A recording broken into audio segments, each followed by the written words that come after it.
For American Family News, I'm Robert Thornton. The United Nations General Assembly voted to recognize Russia's annexation of parts of Ukraine as illegal. U.S. Secretary of State Anthony Blinken says the vote supports all countries' sovereignty, not just Ukraine. The UN resolution is also a resounding affirmation of global support for everything that President Putin is actually trying to destroy.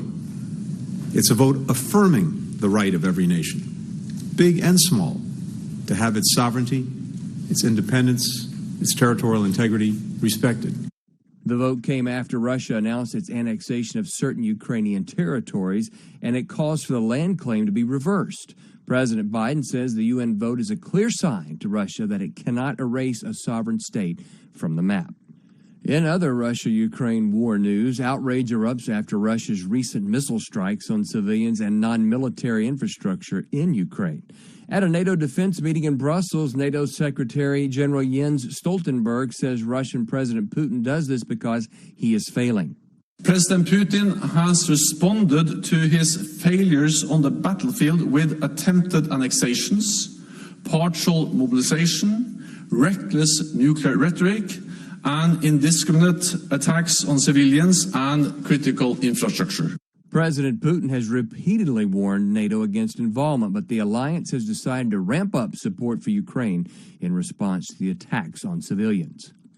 The managing director of the International Monetary Fund, or IMF, urged global policymakers to stop inflation from becoming a runaway train at a time of extraordinary economic turmoil. The IMF's Kristalina Georgieva noted that the world economy has been hit by one shock after another: the coronavirus pandemic, Russia's invasion of Ukraine, and a resurgence of inflation. But getting control of rising prices should take priority. Speaking at a stop in California, President Joe Biden is addressing inflation and gas prices. The biggest problem is the world's challenge, global inflation and the pandemic and Putin's unconscionable invasion of Ukraine. The price of gas is still too high, and we need to keep working to bring it down. President Biden is expected to release another 10 million barrels from the Strategic Petroleum Reserve in November in response to OPEC countries cutting production. A conservative activist says there is growing evidence that elements of federal law enforcement were involved in an effort to advance the Trump-Russia collusion narrative. AFN's Chad Groening has more.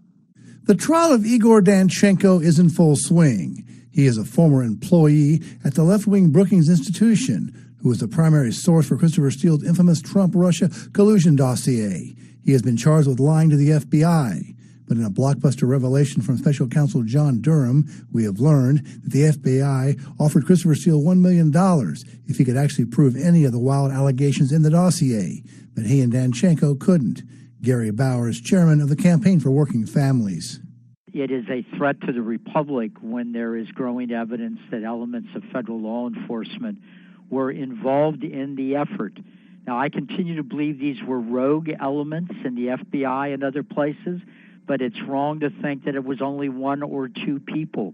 There's a lot of whistleblowers in the FBI and other places coming forward now to testify about what they're seeing inside these agencies that we have trusted with great power. Bauer says there needs to be accountability. We don't see hearings about it. We don't see other things happening because, quite frankly, the left controls the House and Senate. They won't allow those hearings. So in a few weeks here, when the election takes place, depending on the outcome, we may, in fact, in January of next year, in addition to cleaning up Joe Biden's mess of the last 2 years, we might have an opportunity to have investigative hearings that gets to the bottom of this corruption. I'm Chad Groening. That's all for this hour. For more news, see AFN.net. That's AFN.net. Be sure to sign up for our free daily email news updates. Thanks for listening, and thanks for your support. For American Family News, I'm Robert Thornton.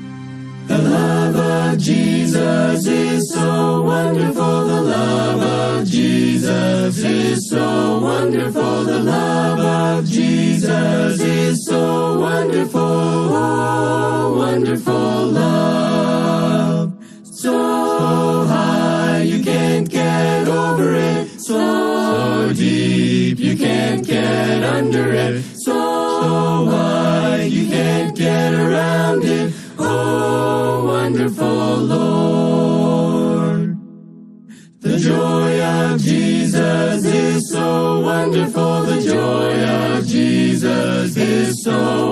wonderful. The joy of Jesus is so wonderful. Oh, wonderful joy. So high you can't get over it. So deep you can't get under it. So wide you can't get around it. Oh, wonderful Lord. The peace of Jesus is so wonderful. The peace of Jesus is so wonderful. The peace of Jesus is so wonderful. Oh, wonderful peace. So high you can't get over it. So deep you can't get under it. So wide you can't get around it. Oh, wonderful Lord. The love of Jesus, sweet and marvelous. The love of Jesus, sweet and marvelous. The love of Jesus, sweet and marvelous. Oh, wonderful love. Higher than the mountain, deeper than the ocean, wider than the universe. Oh, wonderful Lord.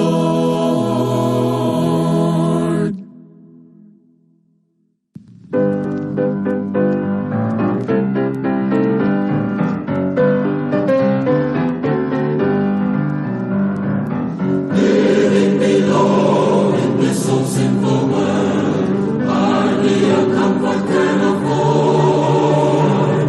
Striving alone to face temptation sore. Where could I go but to the Lord? Where could I go? Where could I go? Seeking the refuge for my soul, needing a friend to save me in the end. Where could I go but to the Lord? Neighbors are kind, I love them everyone. We get along and sweet accord. But when my soul